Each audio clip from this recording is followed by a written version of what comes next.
ये जो आईपीओ आने वाला है कार्बन स्टील इंजीनियरिंग लिमिटेड, ये हो सकता है कि आप लोगों को काफी अच्छा लिस्टिंग गेन देके जाए, क्योंकि जैसा ये आईपीओ का फाइनेंशियल परफॉर्मेंस है, साथ ही साथ जिस वैल्यूएशन एंड मार्जिन पे ये कंपनी अपना आईपीओ लेके आ रही है, एंड जैसे इस आईपीओ के जीएमपी में हम लोगों को इंक्रीमेंट देखने को मिल रहा है, वो सब को देखते हुए ये आईपीओ शॉर्ट टर्म के लिए काफी अच्छा ऑप्शन हो सकता है।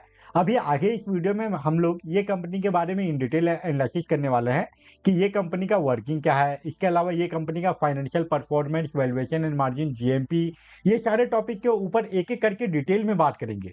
तो ओवरऑल इस वीडियो में आप लोगों को ये कंपनी के बारे में कंप्लीट इन्फॉर्मेशन मिल जाएगा, तो वीडियो को बिल्कुल भी स्किप मत कीजिएगा। एंड अगर आप इस चैनल पे पहली बार आए हैं तो चैनल को भी सब्सक्राइब कर लीजिए। तो चलिए आप वीडियो कंटिन्यू करते हैं। वीडियो में आगे बढ़ने से पहले हम लोग कार्बन स्टील का जो बेसिक आईपीओ डिटेल है, पहले वो देख लेते हैं। तो ये आईपीओ का जो टोटल इशू साइज है वो आप लोगों को 59.30 करोड़ के आसपास का देखने को मिलेगा, जिसमें कि offer for sale and fresh issue दोनों ही है। यहाँ पे अगर ऑफर फॉर सेल के बारे में बात करें तो लगभग 11 करोड़ रुपीस का शेयर ये कंपनी के प्रमोटर के द्वारा बेचा जा रहा है, एंड जो बाकी का रिमेनिंग अमाउंट बचा 48.33 करोड़, ये जाने वाला इस कंपनी के डेवलपमेंट में। वहीं बात करें ये आईपीओ के इशू प्राइस के बारे में, तो इसका जो अपर कट ऑफ है ये 159 रुपीज पर शेयर रखा गया है, एंड ये आईपीओ के एक लॉट में आप लोगों को 800 शेयर मिलेगा। बट इस आईपीओ में आप लोगों को एटलीस्ट 2 लॉट के लिए अप्लाई करना पड़ेगा। दैट्स वाई यहाँ पे आपका बीडिंग करने के लिए जो मिनिमम कैपिटल रिक्वायरमेंट है ये 2,54,400 रुपीज का हो जाता है। इस आईपीओ का जो फेस वैल्यू है वो है 10 रुपीज पर शेयर, और सबसे इंपॉर्टेंट रिटेल इन्वेस्टर लोगों के लिए ये आईपीओ में 35% का शेयर रिजर्व है। अब अगर इस आईपीओ के इंपॉर्टेंट डेट के बारे में बात करें तो 8 सितंबर को इस आईपीओ का बीडिंग ओपन होगा, एंड 10 सितंबर तक आप लोग ये आईपीओ में अप्लाई कर पाएंगे। उसके बाद इसका जो अलॉटमेंट आने का डेट फाइनलाइज किया गया है वो है 11 सितंबर, एंड अगर आपको इस आईपीओ का अलॉटमेंट मिल जाता है तो फिर 12 सितंबर को जो शेयर है वो आपके डिमेट अकाउंट में ट्रांसफर करवा दिया जाएगा। अदरवाइज उसी दिन रिफंड इनिशिएट करने का डेट फाइनलाइज किया गया है।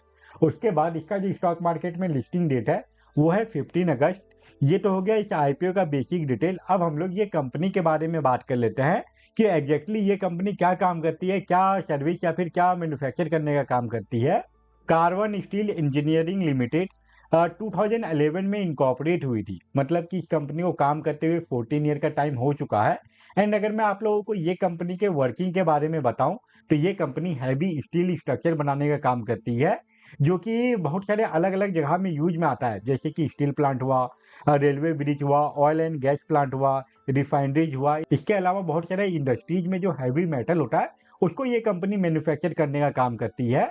एंड इस कंपनी का अभी 2 मैन्युफैक्चरिंग फैसिलिटी है, एक आपको गुजरात में देखने को मिलेगा एंड एक महाराष्ट्र में है। ये कंपनी अपने सर्विस को 4 अलग अलग सेगमेंट में बांट के रखी है, जिसके बारे में कि आप लोग यहाँ पे डिटेल में पढ़ पाओगे। अभी आप लोगों को ये कंपनी का जो ओवरव्यू है इसको देख के इसका जो वर्किंग है उसके बारे में कंप्लीट इन्फॉर्मेशन नहीं मिलेगा। दैट्स वाई मैं आप लोगों को ये कंपनी के द्वारा जो सारे प्रोजेक्ट पे काम किया गया है या फिर जो भी मैन्युफैक्चर किया गया है वो सभी का इमेज दिखा देता हूँ, ताकि आपको ये कंपनी के वर्किंग के बारे में और अच्छे से नॉलेज हो जाए।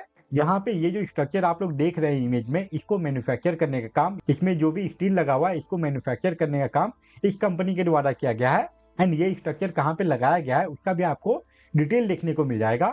ऐसे ही करके मैं आप लोगों को इस कंपनी के द्वारा और भी 2-4 प्रोजेक्ट जिस पे काम किया गया है उसका मैं आप लोगों को इमेज दिखा देता हूँ। यहाँ पे ये कंपनी के द्वारा बनाया गया आप और एक स्ट्रक्चर देख पा रहे हैं। साथ ही साथ जो स्टील ब्रिज बनाया जाता है उसको भी ये कंपनी मैन्युफैक्चर करने का काम करती है, उसका भी स्ट्रक्चर बनाने का काम करती है। एंड जैसा कि मैंने आप लोगों को स्टार्टिंग में बताया कि ये कंपनी का 2 मैन्युफैक्चरिंग फैसिलिटी है, एक आप लोगों को गुजरात में देखने को मिलेगा एंड दूसरा मुंबई में। यहाँ पे पहले मैं आप लोगों को गुजरात वाला जो मैन्युफैक्चरिंग यूनिट है उसका इमेज दिखा रहा हूँ। एंड अगर हम लोग इसको और स्क्रॉल डाउन करें तो आपको फिर यहाँ पे जो महाराष्ट्र वाला मैन्युफैक्चरिंग फैसिलिटी है उसका भी इमेज देखने को मिल जाएगा। यहाँ पे एरियल व्यू में पॉइंट आउट किया गया है कि कहाँ पे क्या है, जैसे कि यहाँ पे आप देख पा रहे हैं रॉ मटेरियल यार्ड है, इसके अलावा इसका जो भी फैब्रिकेशन यार्ड है उसका भी यहाँ पे मार्किंग किया गया है। ये तो हो गया ये कंपनी का बेसिक डिटेल। अब हम लोग ये बात कर लेते हैं कि ये कंपनी जो आईपीओ लेके आ रही है उसके पीछे का ऑब्जेक्टिव क्या है। आईपीओ से जो फंड मिलने वाला है इस कंपनी को उसका ये क्या यूज करने वाली है। आईपीओ से जो फंड मिलने वाला है इस कंपनी को उसमें से एक बड़ा हिस्सा, मतलब कि 25.25 करोड़ रुपीस ये कंपनी वर्किंग कैपिटल रिक्वायरमेंट के लिए यूज करेगी। साथ ही साथ ये कंपनी अपने आप को एक्सपेंड करने वाली है, मतलब कि जो गुजरात वाला जो मैन्युफैक्चरिंग फैसिलिटी है, वहाँ पे ये कंपनी कुछ कंस्ट्रक्शन वर्क करने वाली है, जिसके लिए ये कंपनी लगभग 12.30 करोड़ रुपीस का यूज करेगी। एंड जो बाकी का रिमेनिंग अमाउंट बचेगा उसमें से 3.08 करोड़ रुपए के ये कंपनी यूज करने वाली है अपने बोरोइंग का रीपेमेंट एंड प्रीपेमेंट करने के लिए। एंड ये सारे वर्किंग के अलावा अगर कुछ अमाउंट बचा तो वो जाएगा जनरल कॉर्पोरेट पर्पस के लिए। ये सारे इन्फॉर्मेशन के बाद अब हम लोग चलते हैं ये वीडियो के इंपॉर्टेंट पार्ट पे, जो कि है ये कंपनी का फाइनेंशियल परफॉर्मेंस। कार्बन स्टील के फाइनेंशियल परफॉर्मेंस में आप लोगों को लगातार स्टेबल ग्रोथ देखने को मिलेगा।